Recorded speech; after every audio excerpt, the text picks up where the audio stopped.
Hey, welcome to the Hangar Z podcast, brought to you by Vertical Helicasts.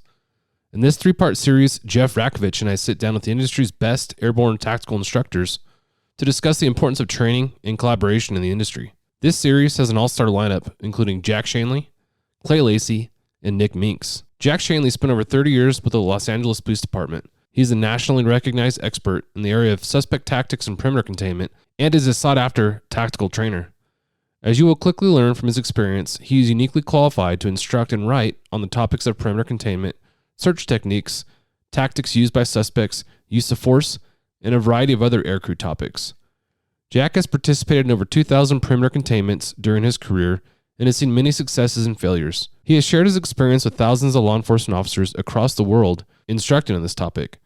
He is the author of Apprehending Fleeing Suspects, Suspect Tactics, and Perimeter Containment, and has been published in numerous publications relating to this topic. We also get to hear from Lieutenant Clay Lacey, who is currently employed by the Texas Department of Public Safety. In 2000, Lieutenant Lacey was special assigned to the Texas DPS Aviation Operations Division as a task force tactical flight officer, where he worked hundreds of flights and thousands of hours in support of criminal manhunts, surveillance, search and rescue, vehicle pursuits, foot pursuits, and airborne use of force. Lieutenant Lacey developed the Texas DPS TFO training program from the ground up and currently serves as the TFO instructor within the unit. Lieutenant Lacey teaches around the world on behalf of the Airborne Public Safety Association and individual law enforcement units seeking additional specialized instruction. He authors equipment procurement and bid specifications for the Texas DPS and serves as a consultant for companies conducting large-scale emergency management and preparedness planning throughout the U.S. Last but not least is Nick Minx, who's the owner of Tactical Flying. Nick Minx manages day-to-day operations while playing an active role in training and development. A sworn officer for nearly 20 years with the San Diego Police Department, Nick was assigned to SDPD's Air Support Unit as a TFO in 2012. He has since become qualified as a helicopter pilot and has over 3,000 combined hours working both seats in an aircraft and continues to hone his skill as a tactical operator. In particular, Nick has always been fascinated by the study of suspect behavior. Using incident videos and FLIR finds, he compiles data to track patterns of movement in fleeing suspects and applies this information toward the continuous improvement of techniques and training in suspect searches. As part of Tactical Flying, Nick has provided instruction to tactical flight operators in both domestic and international settings, with clients ranging from military and law enforcement officers to federal agencies. I'd like to add these great gentlemen are also co-hosts on the Hangar Z podcast, so look out for episodes where they share their knowledge and passion for the industry. Thank you to our sponsors, Bell, CNC Technologies, and Dallas Avionics. Cheers. Welcome to the Hangar Z podcast, brought to you by Vertical Helicasts. The Hangar Z podcast is the first and only podcast dedicated to promoting and exploring the personnel and equipment behind the missions in public safety aviation. Join your host, Jon Gray, Jeff Ratkovich, and Jack Schonely. Still southbound, skidding to a stop. Stand by here. Looks like you're getting ready to bail. Heads up, guys, bailing. Okay, the guy, he's running through the house, jumping the fence, through the shotgun, through something out. Grabbing the shotgun. Don't go over that fence. Don't go over that fence. Grab the shotgun again. He is armed. Stay there. Hold your position. 4 on the stop. You're in custody. Good advising code 4 on the stop. Hey, welcome to the Hangar Z podcast. I'm your host, Jon Gray. Have an all-star lineup with us today. This is the Hangar Z crew here. Everyone on this recording is a co-host and a part of the Hangar Z team, which is really cool. The idea that we came up with last year is coming to fruition. So it's really cool to be here with you all. And one of the things I noticed at HAI, I'd be in a room with folks like who we're here with today, Clay Lacey, Jack Schonely, Nick Minx, and Jeff wasn't there. He was there in spirit, but I look around and I'm like, holy cow, I am literally with the world's best said thing. You know, in this particular circumstance, you talk about tactics instruction from airborne law enforcement. In my mind, you guys are three of the best instructors in the world. And I know you guys are humble and will scoff at that, but it's true. So the idea came, I think, as a result of some of our conversations at HAI. Let's talk about training. And we've touched on this quite a bit in the past. So our goal for today is to talk about training and you know what you guys are seeing in your respective fields. So you all have a little bit of a different flair as to how you train and what you do. So it'll be good to get into that. Before we do anything, I've got to do drink of the day. We'll do this fairly quickly because I know the conversation is going to be be deep and rich. And I want to focus on that instead of the hot seat and the drink of the day. So I'll just be real quick. I got a Bibb and Tucker 6-year whiskey on the rocks. That's nice. My drink of the day today. And Clay, I see you're probably not in a position to have a drink of the day, but what do you got? Yeah, I just got a wonderful bottle of water. You and Jeff both. We've been missing you do have a cool background behind you, so that is. There you go. I think you win the background award. Yeah. It's a helicopter podcast, right? We got to put a helicopter at least somewhere. You did that on purpose, didn't you? I like it. Jack. Well, since Liquid Death hasn't caught on and contacted Vertical and about sponsoring us, I'm just hanging with my Hanger Z and my water tonight. But Liquid Death, come on, baby. You can get on board. It's true. All right. Nick? So the last podcast I did, I was working that day, or I was getting ready to go to work, and so I couldn't drink. So I had to make sure this time that I was drinking. So I took some time to actually pick out a drink. Today, I've got some Balcones Brimstone. This was given to me for my birthday by my wife last year, and I turned it into an old-fashioned. Yeah, buddy. I made it a double because I figured we were going to go for a while, but I had to make up for the last podcast, too, so I'm drinking for two. All right. Yeah. Jeff, it's been a while since we had you on. I'm glad you're able to dust off your equipment and join us. Thanks for doing that. Glad to be here. Glad to be amongst these legends in the industry. Somehow I stumbled into the room, so I snuck in too. It's all good. But so I'm drinking. I stopped and got a nice bottle of Casey's natural spring water. Casey's is a local gas station and chain in the area, so I got some gas station water. It's man, yeah. You talked about bringing the class. Keep it classy, San Diego. That's some dirty gas station water. Well, I didn't get out of the sink. I mean, it was in a sealed bottle in the cooler, so it's got to be did though. Somewhere. Yeah. All right. Came from Camp Lejeune. It is actually Liquid Death. Yeah. Quite literally. Well, man, it's an honor to be here with you all. Absolutely love what you guys do for the industry and the heart you guys have for everybody. But what I'd like to do is just walk through some introductions. If you could just introduce yourself, what agency you're from and the training that you do, and then we'll hop into an HAI debrief after that. And Clay, why don't we start with you? Okay. Thanks, John. My name's Clay Lacey. I'm lieutenant pilot and TFO with Texas DPS, based in the Dallas-Fort Worth Metroplex. I've been flying with our division about 23 years. Some of that as a task force officer on loan from a local police department.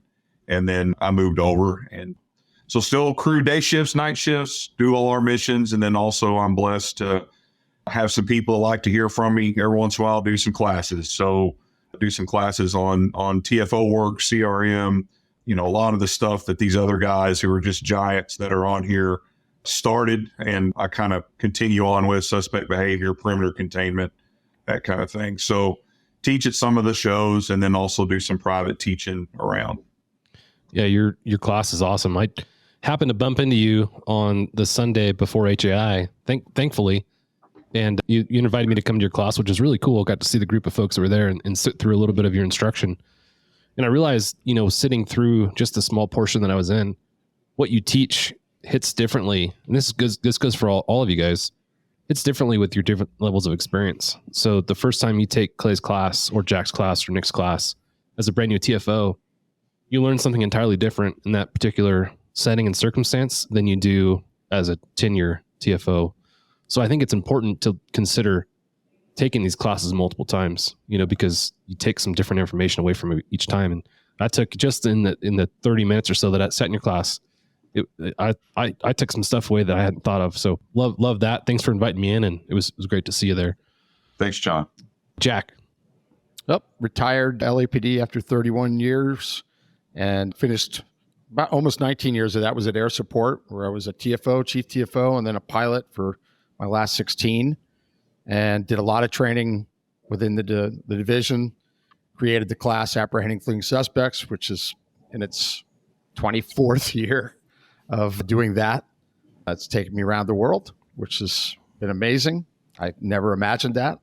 And then on top of that training, I work part-time here in Oregon at the police academy. There's one academy in Oregon for everybody. And I do mostly firearms, building search, and active threat there now, but I've done other things there as well. And so that keeps me busy as well with training and training recruits, which is a unique thing compared to doing the classes where you're mostly dealing with the more experienced officers and canine handlers and aircrew members and SWAT team members and things like that. Yeah. Well, you forgot to bring up, you actually wrote the book on the topic. And that's I go back to the early part of my career, at least in aviation. And, I'd ask folks, hey, I want to go to aviation. What can I do to make myself a better candidate? And the number one recommendation that came across was to get your book and read it. And then if I can, to take your class. So luckily both of those things did help. And I highly recommend that for other folks. It's talk about criminal behavior. And we've talked about the podcast a lot. It doesn't change necessarily over time. It's criminal behavior. It's animalistic behavior in a lot of ways. And so what you've taught and what you've written and through that class is applicable, across the different generations, which is cool. So it keeps going. I mean, that topic, it's kind of unique, and it changes a little bit. Some of the trends and things change, but like you said, it's human behavior. It's just fight or flight, and everybody makes those choices. And the more serious the crime, the more desperate the people are. And from my experience in going different places across Europe and Australia and Canada and the United States, is that bad guys are bad guys. It doesn't matter what accent they speak, that they have, or what language they speak. They all do the same things. Yep. I would like to say you're teaching your class for Oxford, Alabama, their police department in May. So for folks that are listening to this and have a chance to register, highly recommend you register. A seating is limited to 100, and I know that'll go quick. So hit up Jake Durham from Oxford PD and see if you can scoot into that class. Nick Minx, one of my favorite SoCal guys. How you doing, sir? Doing awesome, man. It's awesome to be on here. I love it. I have a great time with you guys. I think this is the third time now we've sat down together, and it's a blast every time. For those of you that don't know me, I run a company called Tactical Flying. We do airborne law enforcement training for domestic, military, aviation units that are operating any sort of aerial asset, drone, fixed wing, helicopter, so on. Just a little bit of experience compared to these other guys that are in the room.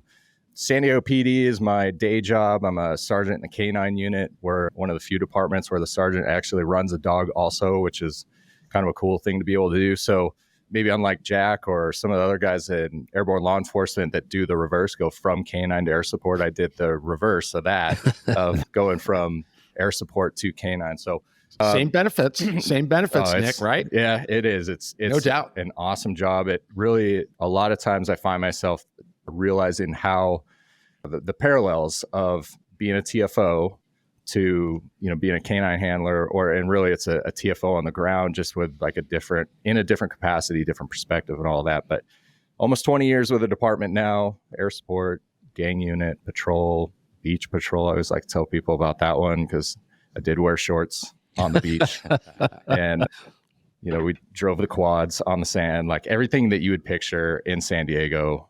That was absolutely the job, and it was a blast, and I had a good time with it. So kind of onward and upward to the next thing, but really the passion is the training from the tactical flying side. We go all over, get to collaborate with a ton of different aviation units, and really the kind of looked at now would become the collecting point for bringing information from other places and then just spitting it out to other places that can't get it. And so it's kind of that carrier pigeon type mentality, like I can get it and then bring it out and send it out to other people. And so it's just being able to collaborate and share with all you guys is always a special experience. I really like it.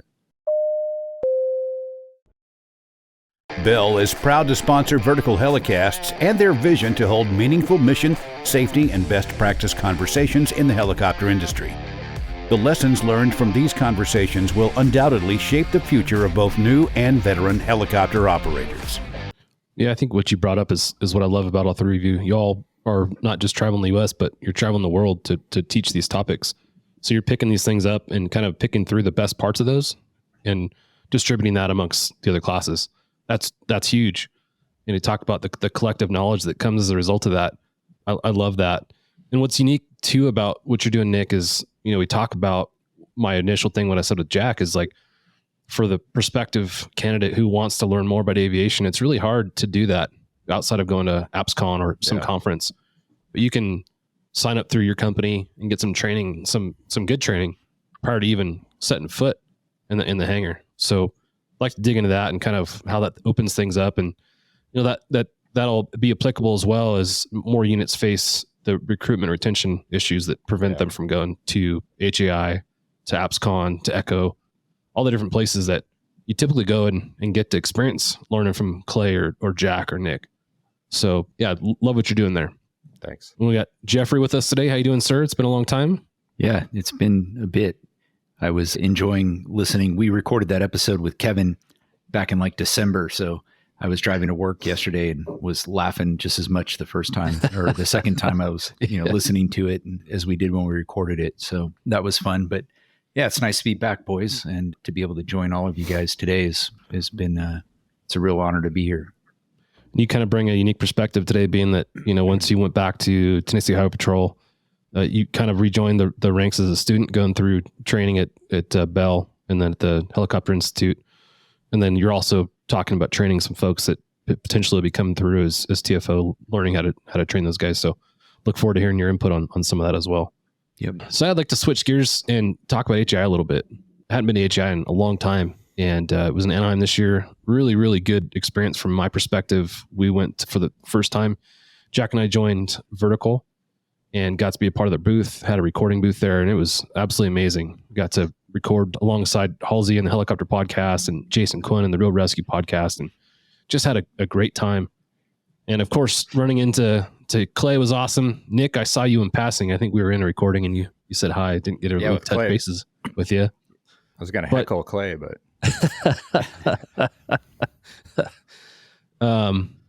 Again, it was a great experience. There was a ton of people, and I haven't really heard many negative comments from much of anybody. So Clay, what was kind of your takeaway from this year's HAI?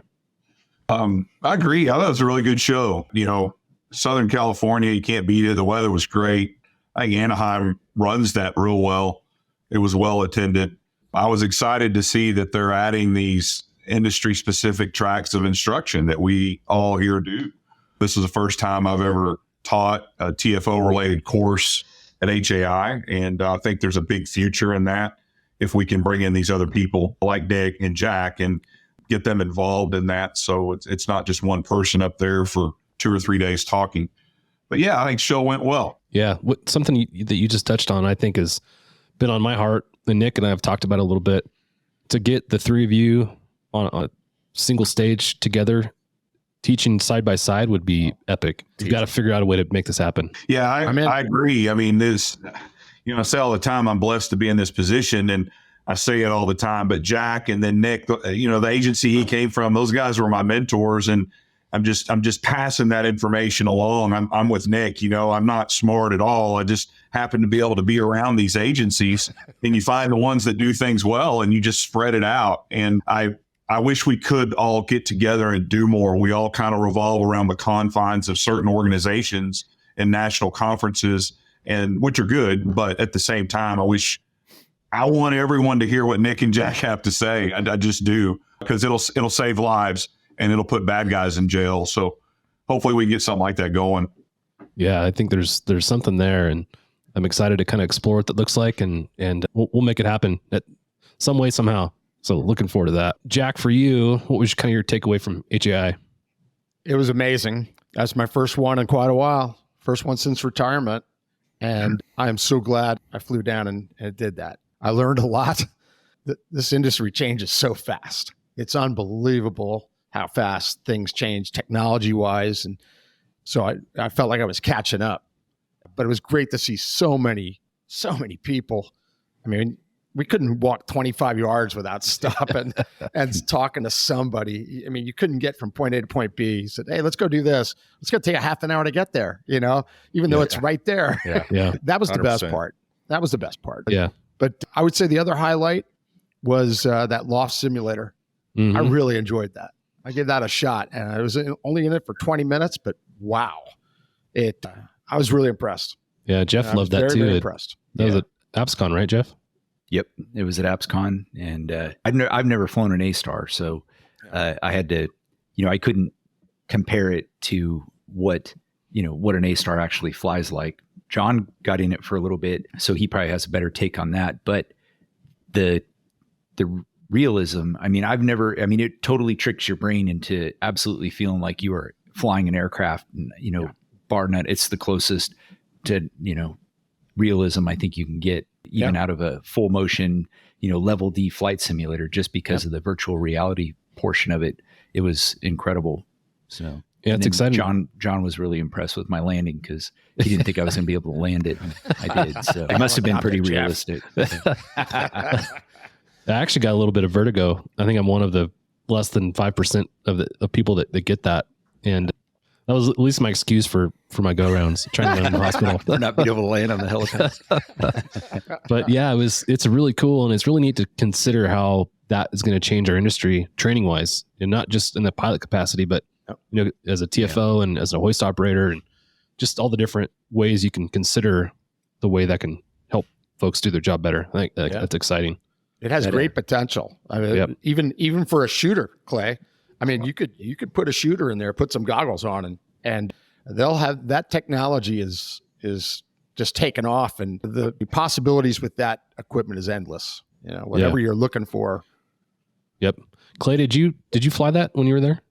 I flew it at APSCON, and we're looking at it really hard. It was very, very impressive. And, we've historically used simulators at manufacturers that it's going away. They're not going to offer that. And so we're exploring new options, to include Randy over at Helicopter Institute. They've got some great stuff going on over there. And it's always been a burr under my saddle that we aren't getting our TFOs into this crew training, because we're either at the manufacturer, so it's not allowed. They can't ride in the back during real ones, or at your agency, you kick the TFO out, an instructor pilot gets in, you go do these things.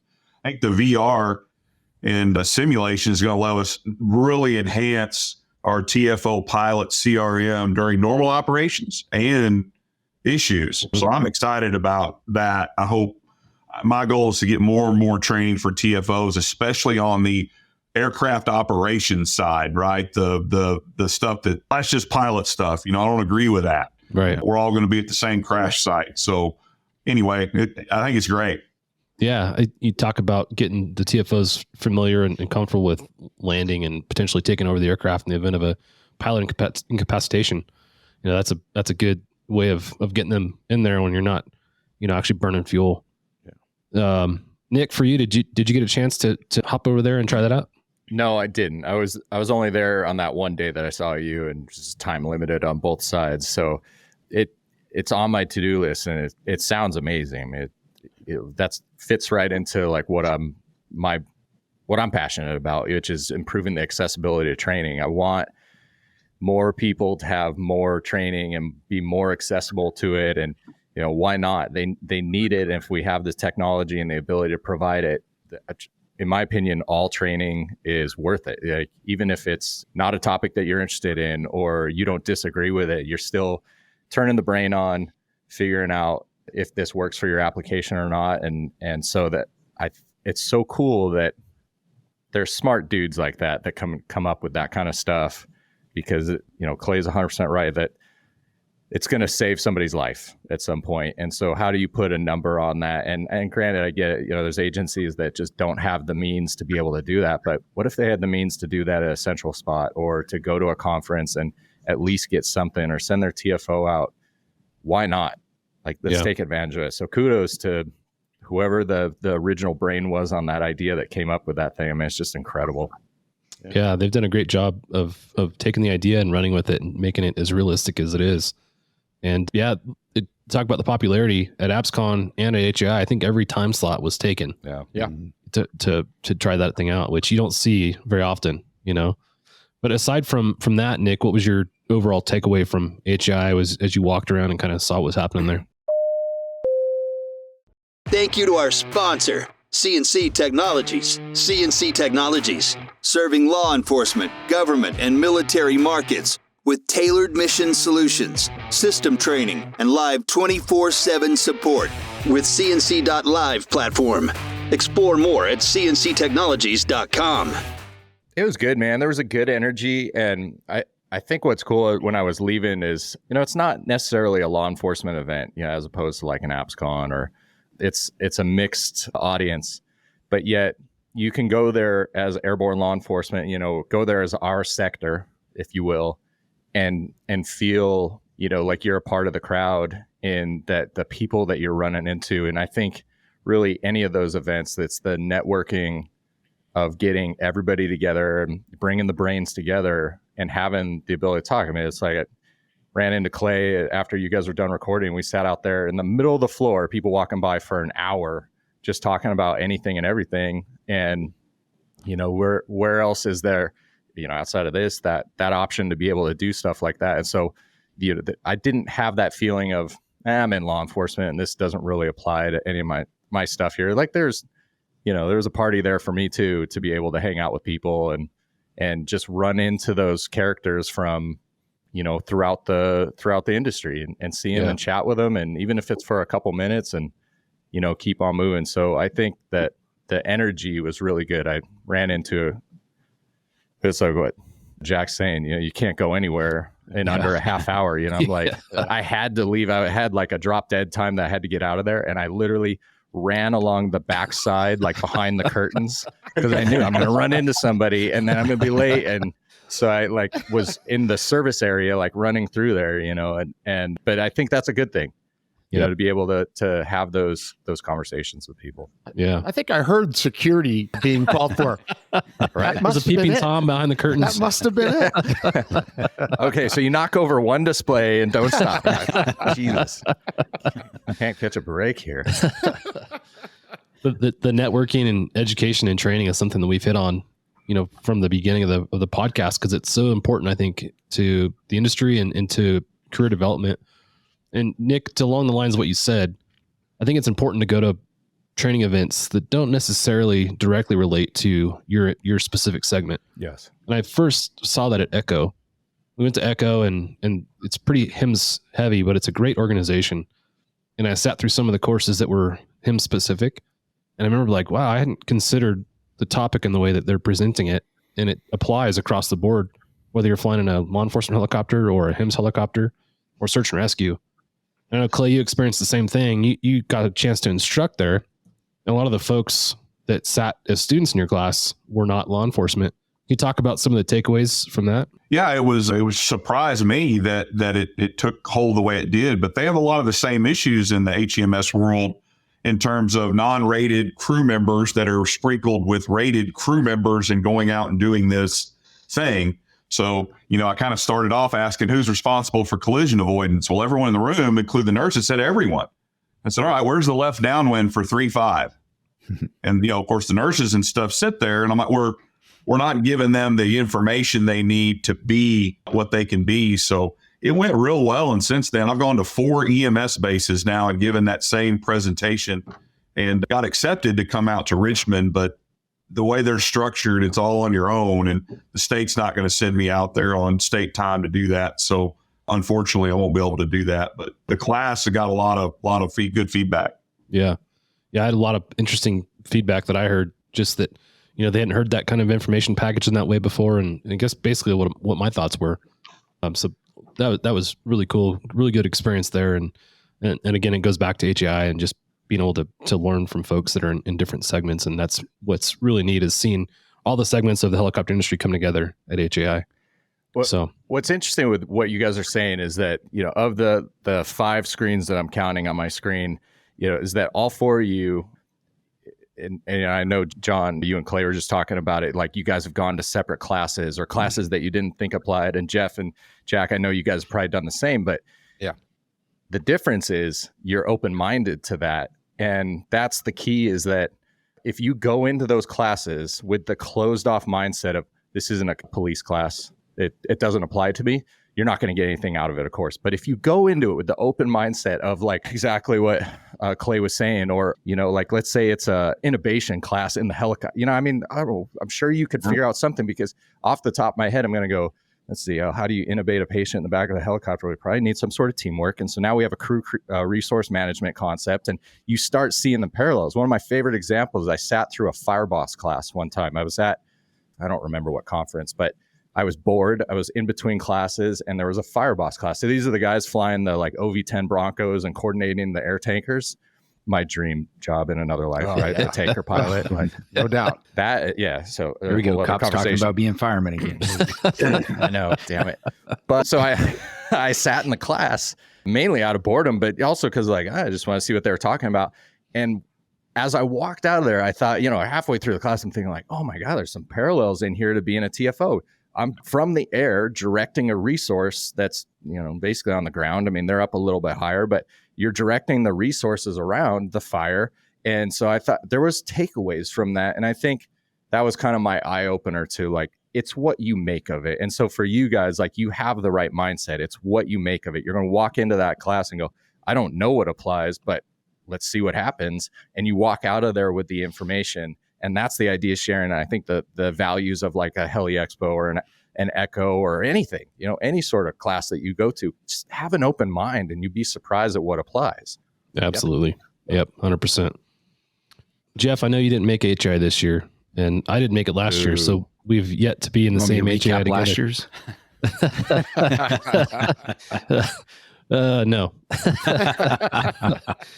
But we did miss you and look forward to catching up in person here pretty soon. I wasn't too keen on it. I mean, we have a lot going on right now out here, but also, it was in California. So maybe I'll wait till it goes out to Texas or somewhere more fun. What are you saying, Jeff? I'm not following you here. I'm not understanding it. John calls it coming back to behind enemy lines. Yeah, there you go. Yeah. He's unarmed. He's afraid to get captured. So 78-degree weather. The DMV might track me down and try and get, some registration fees or something out of me if I go back there. About that. Probably on like a watch list or something. Well, APSCON's going to be in Houston and then HI Dallas. So this next year, two big ones in Texas. Middle of the country, maybe be well attended. We're all coming to stay at your house, Clay. Come on. We're planning on some big stuff as an organization, I think, for both of those. And so to that end, I think there'll be a lot of opportunities for fellowship. Do you see your organization have a kind of a big footprint as far as the training goes for HAI this next year? As far as DPS? Yep. Yeah, I think, we've always had command staff that 100% supports giving back to the industry. So, I think we will continue that as long as HAI has the tracks, available related to law enforcement. Okay, cool. Looking forward to coming out into Texas territory and seeing you guys. But yeah, I just really wanted to kind of debrief HAI, and again, it was a great experience. Just want to say thank you real quick to Anaheim PD and their hospitality when we were out there. Took us up for a flight and welcomed Vertical in their doors, where we got a chance to do a really cool article that Scott Dorikin wrote and took photos for. So thank you, Anaheim PD. And again, going back to you guys, Clay, look forward to coming out to Texas here pretty soon. Before we jump into the general conversation of training, you guys have any last comments or anything about HAI or APSCON and Echo this upcoming year? Just to echo on what Nick brought up, because I think it's a good point. And I've seen some different, I've got a little bit different perspective, obviously, having flown law enforcement and HEMS. But, what I think we take it for granted as law enforcement aviators, because generally we're flying with another, the tactical flight officer, and in most agencies, the pilots are also sworn. So you kind of have that same, mission mindset of, and you understand what you're doing to support the operation on the ground. Even with a new TFO, they're going to understand, some of that. But then you go into the HEMS world where now you're taking completely different disciplines. You're taking a nurse and a paramedic, and like what Clay alluded to, they don't understand where the downwind of 3.5 is. The other issue that you have in the HEMS world is that, especially from a crew resource management kind of perspective, is that, in a law enforcement helicopter, your partner is sitting right next to you up in the front seat, kind of has a better situational awareness of what's going on, both with the mission and the flight for both the pilot and the TFO. In the HEMS world, the EMS crew is in the back, and a lot of times they're preoccupied with, the patient situation when you do have a patient on board. And so, but communication, even when you're just flying along, it's like in the aircraft I flew, the 206 or 407, the crew is kind of isolated back there. And even the pilot, you have no way of even looking at each other.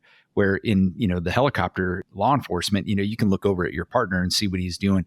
So communication is so much more critical, I think, in the HEMS, world, just because of that separation inside the cabin. I'm sure some rescue organizations and stuff like that are doing hoist work. It's very similar to that, where, communication becomes really the key. And so I think that what, like Nick was saying, is if you can go and take some of these classes, regardless of if it's a law enforcement specific class, you're going to take something away. If you're going into it with that mindset, like Nick said, with an open mind, you're going to take something away from that, no matter what the sector is that you're sitting in on. So I think it's good to get that exposure to other operations and kind of see how they do things. And just like Jack and LAPD used to always say, like, hey, we're LAPD. It doesn't mean we do everything right. We want to share information. And if you're doing something different, we want to know about it.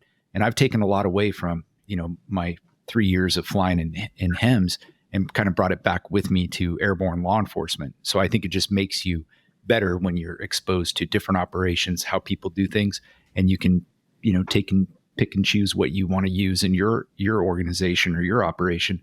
And I think it just makes us all better. That's my take on it. 100% agree. Yeah, absolutely. Well, let's hop into the general conversation surrounding training. Again, being with you guys is pretty surreal when you consider all the contributions you all have made to the industry. Kind of the first thing I'd like to talk about, we've already touched on a little bit when it comes to technology. It's changing our accessibility to training. It's changing the content that's available for training. So there's a lot of ways that technology is improving people's way to consume this information. And Nick, we'll start with you on this one. In your mind, how has technology helped to evolve training, and how is it impacting what you're doing with your company? Thanks to our sponsor, Dallas Avionics, who provides innovative products to law enforcement, the Department of Defense, Homeland Security, military, air medical, search and rescue, and special missions operations. Dallas Avionics distributes OEM equipment, including communications equipment, digital audio systems, PA systems, flight tracking, and other mission-critical devices. Visit DallasAvionics.com for more details. Well, it's all upside, right? I mean, from what we even were just talking about with the simulator, that was something that wasn't available as recently as 2 years ago, 3 years ago. And so now you start walking back 4, 5, 10, 20 years ago when this whole journey started. And so what's cool to watch is the evolution and just the ideas that people are coming up with. And thank God I've got some friends around me that have really smart ideas, because without them, we wouldn't be standing where we're at today. And it's, there's something that's gnawing at somebody at some point, and it's something that's bothered them for a while. And then at some point they have the vehicle to bring it up and go, hey, have you ever thought about doing this? And it's like, oh, it's a brilliant idea. And thank God you shared it, and that there was the avenue for that. And, Clay, I remember you and I talking in, I want to say it was Omaha maybe. And you were talking about basically like a tabletop like a railroad train. You didn't use this term, but like a railroad train version of a city. And, where we're like moving pieces around. And I remember you talking about like, using like the string to like have the class kind of envision and essentially chair fly, but like upgraded version of that. How do we actually put them closer in the seat? And this is years before like COVID or anything, or AI or VR or any of that stuff. And now to hear that there's this simulator like that, I mean, this is like, that's the start of the idea. And so the technology just all the way around, whether it's the sensor, that's the whole reason why we can fly higher now and not have to be bombing around, scraping the treetops, is because by simply zooming the camera or the sensor, we can now climb up. You increase the safety margins. You have, more room in auto rotation or reduce noise or, all that good stuff. But then also to like, the mapping systems, and then the training, and then now you have VR and all that. And, even like the e-course that we put out, I swear to you, that was a COVID just idea of like, I don't know if COVID hadn't happened. I don't know if we would have come up with that. COVID hits. We're all sitting around at home waiting, is the world going to end? We probably were a little more worried about that in California than you were in Texas, Clay. Like Texas, I promise you that. Everything's fine. We're like, oh my God, it's ending. But the weather was nice that day. So, but like we're sitting around and I get a call from, this is like ground zero. I get a call from a guy in South Africa and he's like, hey, we're stuck. We need training. We're basically dead in the water right now. We can't go anywhere. We know you can't go anywhere. Is there any way you can just send us like some information? So I try to help them out with what I can. And just through conversations with different people, it was like, what if we did this as an online course? And so really that e-course was it was supposed to be a one-off. Like I thought, or it was supposed to be for the one-off guys that I thought, it's this, you're super motivated guys like you that are open-minded. And they're like, well, should I wait for a conference, or what if I could do this now? Or, I want to try to improve my chances to get into the unit. I want to watch that. It's the reading Jack's book, reading Kevin's book, that kind of stuff. And so COVID, nothing else to do. So I spent 10 months recording the class, basically just teaching it to a camera instead of an audience. And then, we turned it into an e-course, and then it took off. And what it exposed us to is that it improved the accessibility to training. There's agencies who, mainly your larger agencies that have no way to get all their people to an AppsCon or a Heli Expo. And then it was not even a money thing. It's an operational thing. They can't afford to put down, it's like, Clay, can you get everybody together from Texas DPS in one place for 3 days straight? No, you cannot put the unit down. Well, what do you do for that? Okay, let's come up with some innovative ways to do training. And the bottom line with all that is the technology. Without the technology, we wouldn't have been able to do that. There was no other way to do, well, actually, let me take that back, because John and Martha King were the original gangsters of, right, of the e-course. I sat through that. When I said that, who immediately thought of the end of module for John and Martha King? Bing bong. It was like the end of, like, I did the John and Martha King videos and they were awesome, but it was all we had. And so now, I think when I did it too, like they had gone online, but the original ones were VHS tapes. They were. And so it's that kind of stuff. Like I give a ton of credit to John and Martha, for coming up with these ideas. And it's that kind of stuff, the innovative people just sitting around. And so that's going back to the guy in South Africa, like it's gnawing at him, right? He's like, man, I need training. My unit needs training. How do I do this? So he starts floating ideas out. Like, can you do anything? And then like, well, I can't just send you all of our stuff. Like it's too big. But let me try to think of something. And so then I'm round tabling it with some different people. And they're like, well, what about this? And then I got another guy who says, well, what you should think about doing is making a multi-course and then, build a studio at home. And then my brother says, hey, I happen to know about this learning management software that's really good. And we start putting those ideas together.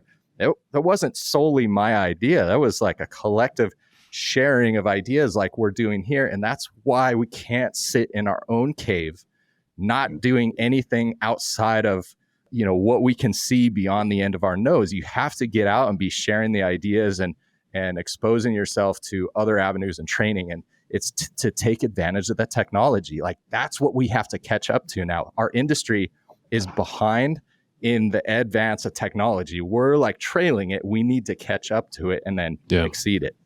Yeah, absolutely. You bring up a lot of points to touch on. One of is the sensors and the cameras and the things that they provide for us. They're incredible. And I've seen, all your classes, the footage that is seen by the students, basically hands-on in a way, is what's really valuable.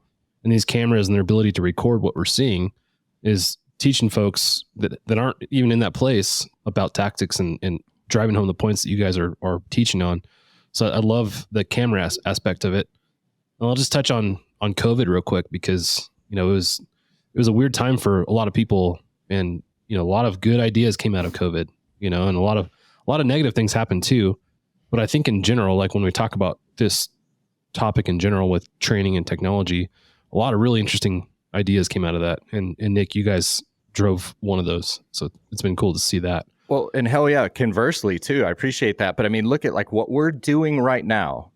Yes. Would that be is that a COVID product? And I'm not trying to like trace everything back to COVID, but like it was the open-mindedness, I think, that was, okay, we got to do something. And the one thing that cops are really good at is figuring out a way. We're all super good at like, all right, we're dead in the water right now. How do we get out of this jam? And so even like this podcast, this simple thing of what we're doing today, the idea sharing and the conversation, like that's huge. It's that kind of stuff where it's like, I'm going to listen to this because I'm interested in learning. I just want to pick up tidbits of what these guys say. And, you know, I mean, that's why I feel like I get to benefit from it, because I get to listen to Jack and Clay and you and Jeff. And, you know, it's like, I'm going to learn something from this because I'm open-minded to like, I want to hear all the information. I don't want to miss out on something. I have bad FOMO. Right. Yeah. Well, and the podcast was born out of COVID, and it was for that same reason. Is, you know, John saw a way of sharing information just like what we're doing right now to the greater audience of, you know, the airborne law enforcement community is really where it spawned from, and it's just grown from there. So it is, I mean, I hate to give COVID credit for anything, but you know, it really did. And I think it's because, you know, we were all sitting around with not a lot to do, and you know how cops and pilots are when they've got nothing better to do. You can't fly. You're going to sit around and solve the world's problems. And so we, you know, in a small way, we did that. You know, we did some of that here, and I think that's what's really cool about it. And also, speaking on technology, as this technology advances so quickly, like how Jack mentioned earlier, it requires us to train for this stuff and be able to use these cameras and these augmented reality mapping systems and all this technology that we have in these aircraft that 20 years ago we didn't have. Now we've got this stuff that can do so much, and a lot of agencies are just scratching the surface of what these, you know, sensors can do, and it's because they don't have the training. So, you know, Nick and Tactical Flying, getting that information out there and kind of really giving people some solid foundation to build off of, and learn how to use these sensors to the, you know, to their best ability, I think is just a huge, you know, it just increases the effectiveness of all these units and gives people, a lot of guys really want to know how to use this stuff, but maybe they're afraid of the technology, or, you know, just don't know where to start. And, you know, sometimes just sitting around the office cracking open a you know, manual isn't always the most fun thing to do, but that's how we learn this stuff. But then being able to share it in an engaging format too, which keeps people's attention, is huge. So yeah, I think one of the things that you said, Nick, that resonates with me is where we're using these camera systems like it's a fax machine, but it's actually an iPhone. Yeah. And you consider all the functionality that's available, not just in the camera controller, but look at Garmin and all the autopilot systems that are available. And Clay, I know you guys are using the autopilot system like crazy that Garmin built up. And I remember talking to you and, you know, picking your brain and how you guys are using. I'm like, well, I didn't consider that. So, you know, touching on some of the things that are available because of technology through this training you guys are providing has been great. Jack, I'd like to shift gears a little bit to you. I think you've been teaching in this category for probably the longest in this room. So you've seen a lot of this change when it comes to technology and your ability to kind of lean on that to build your course.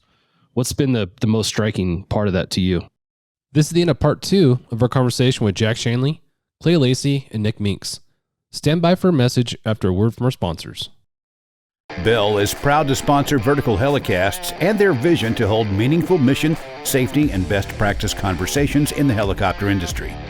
The lessons learned from these conversations will undoubtedly shape the future of both new and veteran helicopter operators.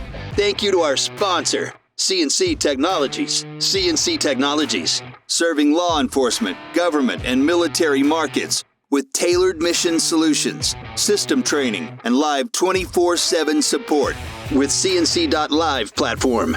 Explore more at cnctechnologies.com.